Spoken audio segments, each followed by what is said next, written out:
मैंने तुम्हें मना भी किया था कि यूनिवर्सिटी में ड्रग्स नहीं लेके आने, तो फिर क्यों लेके आए? गलती हो गई यार तलाल भाई, सिस्टम लगा हुआ था, कुछ समझ ही नहीं आया। तुम्हारी इस गलती की वजह से हम दोनों को बहुत नुकसान होगा। तुम जानते भी नहीं हो कि इसका क्या अंजाम है। मैं जेल नहीं जाना चाहता तलाल भाई, प्लीज मुझे बचा लें। तुमने कबीर और प्रिंसिपल के सामने मुंह तो नहीं खोला? नहीं नहीं, मैंने आपका नाम भी नहीं लिया। प्रिंसिपल ने तो मुझे वैसे ही यूनिवर्सिटी से निकाल दिया, लेकिन वो कबीर जो है ना, वो मुझे नहीं छोड़ेगा। फिर तो तुम्हारे पास सिर्फ एक ही रास्ता, कौन सा रास्ता? बगैर किसी को बताए ये शहर छोड़कर चले जाओ। मैं ये शहर छोड़कर जाऊंगा कहाँ? देख लो, क्योंकि अगर पुलिस ने तुम्हें पकड़ लिया तो 15 साल के लिए जेल जाओगे, और अगर उस कबीर ने तुम्हें पकड़ा तुम्हें मार देगा, और अगर उन दोनों ने तुम्हें छोड़ दिया तो मैं तुम्हें नहीं छोड़ूंगा। जिंदा रहना चाहते हो तो शहर छोड़कर चले जाओ।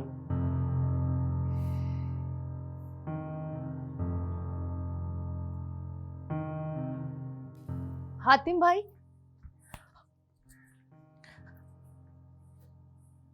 अस्सलाम वालेकुम। वालेकुम। वो मेरी अम्मी की तबीयत ना बहुत ज़्यादा ख़राब है, तो बस आजकल इसी टेंशन में रहती हूँ मैं। क्या हुआ उन्हें? हार्ट पेशेंट हैं वो, काफ़ी अरसे से उनका इलाज चल रहा है, लेकिन कभी कभी अचानक ही तबीयत बिगड़ जाती है उनकी। आप भी दुआ कीजिएगा उनके लिए। अल्लाह पाक उन्हें सेहत दे। आपने तो अभी सुना ही होगा ना, मैं फ़ोन पे बात कर रही थी, वो मैं अम्मी को हॉस्पिटल एडमिट करवाने की बात कर रही थी। मैं तो हाँ, बताएं क्या सुना था आपने? तुम यहाँ खड़ी हो? सारे घर में तुम्हें ढूंढ रहा हूँ। सब खैरियत? जी जी, सब खैरियत है। वो मैं हातिम भाई से हालचाल पूछ रही थी इनका। आपको कोई काम था? इनकी अम्मी की तबीयत ठीक नहीं है।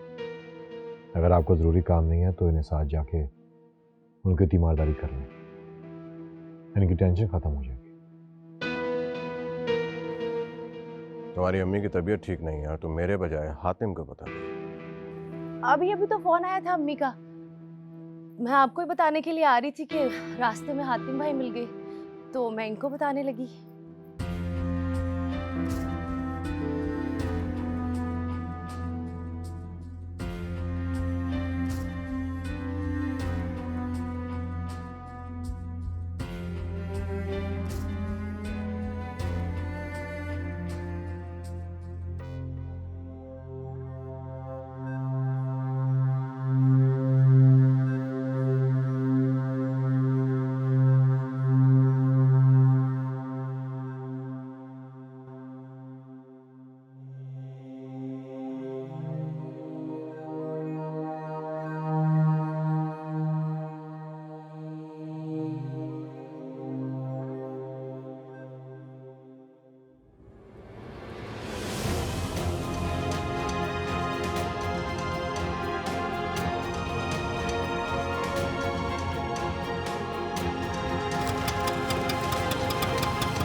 अब कैसी तबीयत है तुम्हारी अम्मी की?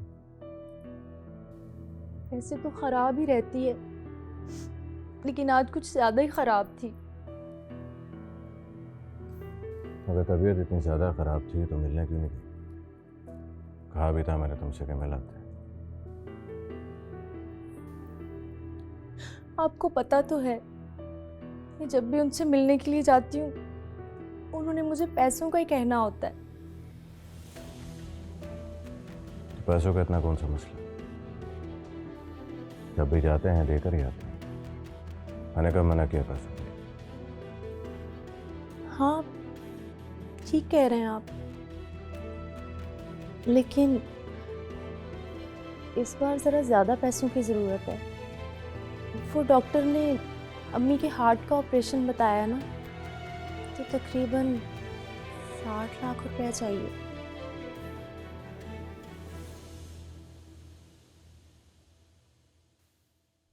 $60 लाख? जी, इसीलिए आज मैं आपके साथ नहीं गई। मैंने सोचा पहले पैसों का इंतज़ाम कर लें, फिर 1-2 दिन में हो आएंगे। कल चलते हैं तुम्हारी अम्मी की तरफ मिलने उनसे। उनकी सारी रिपोर्ट्स मुझे दे देना। उनके ऑपरेशन का बंदोबस्त मैं करवा दूंगा।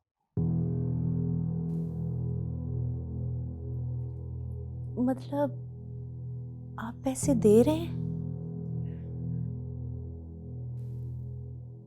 मैंने पैसों का तो जिक्र ही नहीं किया। मैंने तुमसे ये कहा कि मैं उनके ऑपरेशन का बंदोबस्त करवाऊंगा।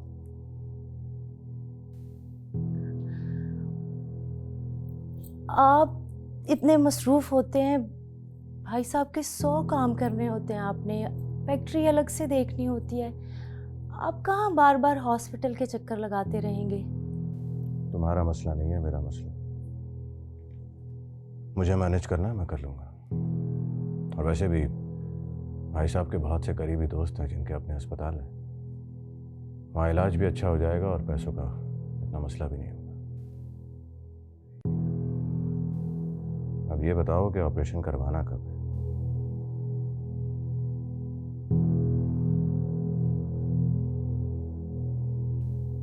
आप चुप क्यों हो गई? मैंने तुमसे पूछा है कि उनका ऑपरेशन कब करवाना है। हाँ, मैं अभी अम्मी को फ़ोन करके पूछती हूँ। वो मेडिसिन्स तो चल रही हैं अभी उनकी। अगर डॉक्टर ने कहा तो फिर मैं आपको बता दूंगी। मैं अम्मी को फ़ोन करके आती हूँ।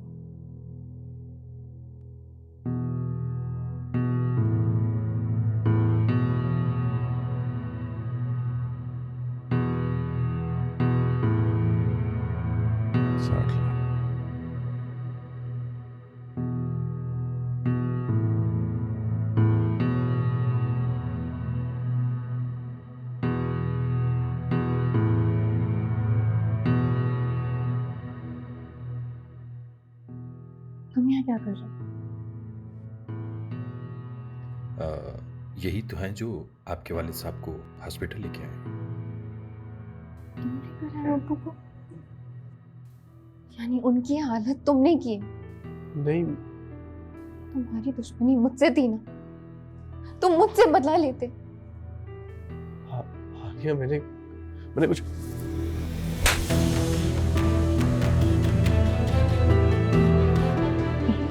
की वजह से तुम इस हद तक गिर सकते हो,